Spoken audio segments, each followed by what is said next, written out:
Olá, sejam bem-vindos e bem-vindas a mais um curso de formação da página História e Cristianismo.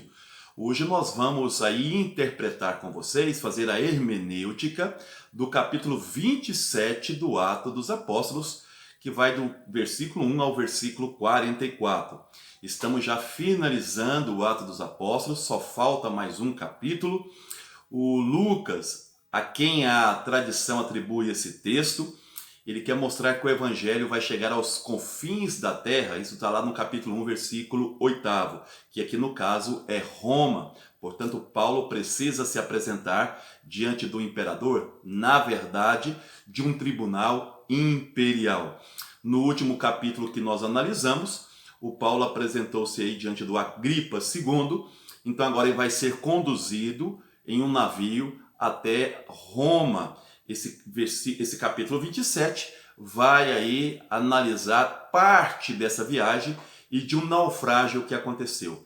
O objetivo do Lucas, logicamente, não é fazer aí um itinerário de uma viagem, mas é apresentar algumas propostas teológicas desse texto. E o principal objetivo do capítulo 27 do Lucas é mostrar que o missionário, no caso o Paulo, ele é portador da salvação. Ele é o mediador da salvação. Isso nós vamos observar aqui nas 4 advertências que o Paulo vai fazer.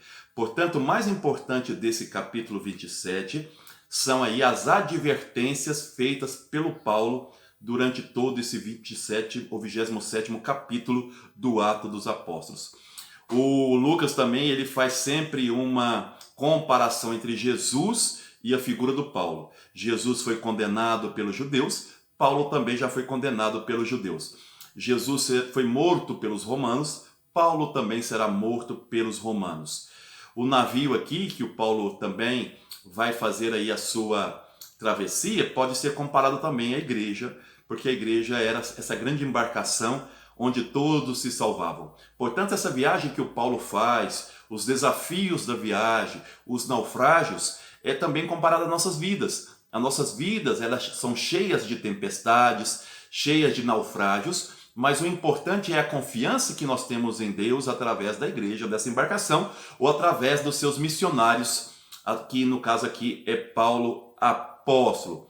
Então, são 4 as intervenções principais e é nisso que nós vamos ficar presos aqui nesse texto que nós vamos analisar com vocês.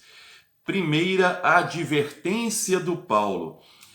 O Paulo ele vai lembrar aí ao centurião, que aqui no nome é o Júlio, o texto apresenta como o nome de Júlio, um centurião romano, muito simpático por sinal ao Paulo. Paulo ele tem aí uma prisão muito tranquila. O centurião inclusive permite que o Paulo visite a comunidade de Sidônia, e é inclusive essa comunidade que dá assistência ao Paulo, e também aí a figura de um outro que viaja com Paulo, que é citado aqui no texto como Aristarco.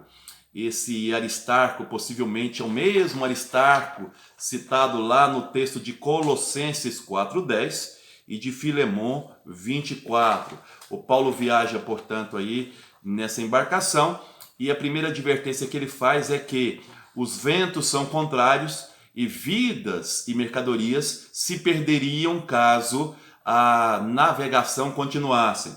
Nós sabemos que eles estão viajando entre setembro e outubro, porque o Lucas, na verdade, fala de um jejum, e esse jejum é o jejum do dia da expiação. É o único jejum que biblicamente é prescrito, previsto, né? Isso está lá em Levítico 16, capítulo 16, versículo 29 a 31, quando os judeus deviam fazer um jejum, isso era no mês de setembro, em expiação dos pecados desses judeus. O Paulo então está alertando que o outono está chegando, e o outono não é uma época boa para a navegação. A navegação ela acontecia entre maio e setembro, e eles estão entrando já aí no mês de outubro, e é perigoso então viajar. Então a primeira advertência é que vidas podem se perder. Teologicamente falando, vidas se perdem a todos os dias. É preciso cuidar dessas vidas. Essa é a advertência que o Lucas está nos fazendo através da pessoa do Paulo. A segunda advertência que o Paulo faz é que, embora ele advertiu que vidas iriam se perder, é preciso ter fé, é preciso ter ânimo, é preciso ter confiança.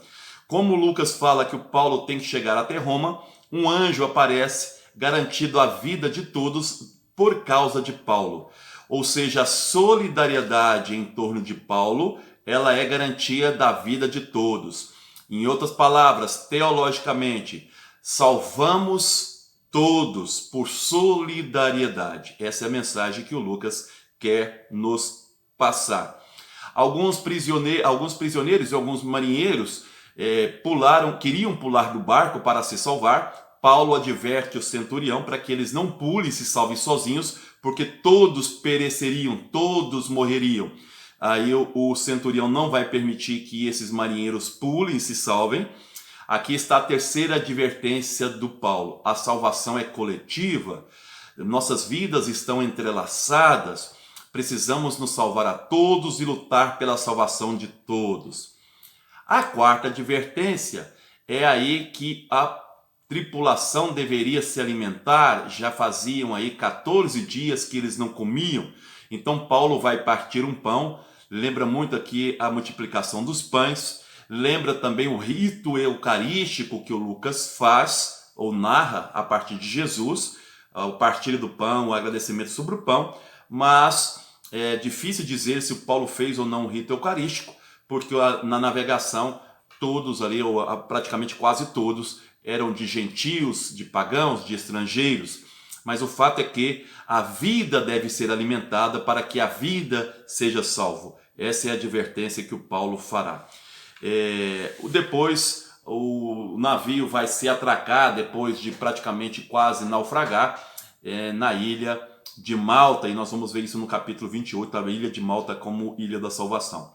Como nós podemos então concluir esse 27º capítulo?